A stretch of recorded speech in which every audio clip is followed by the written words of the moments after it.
Welsh Pasture Project.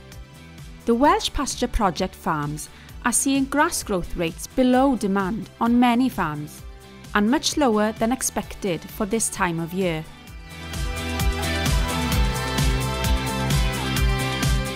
Dairy. The number displayed on the map shows the average growth rate in your region.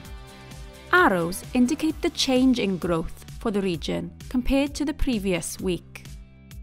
Dairy project farms. Average regional grass growth over the last week on dairy farms: 34 kilograms per dry matter per hectare per day. Beef and sheep.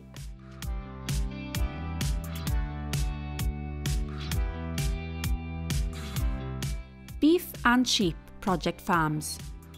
Average regional grass growth on beef and sheep farms over the last fortnight: 15 kilograms per dry matter per hectare per day.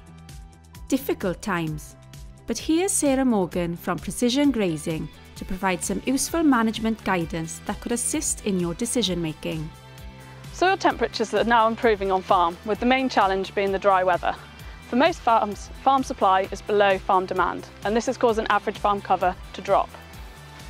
The action now is to keep average farm cover where it is or try to improve it. For beef and dairy farms, this means keeping concentrates and silage in the system where possible. An advantage of the dry weather is the ability to feed out silage at grass as needed.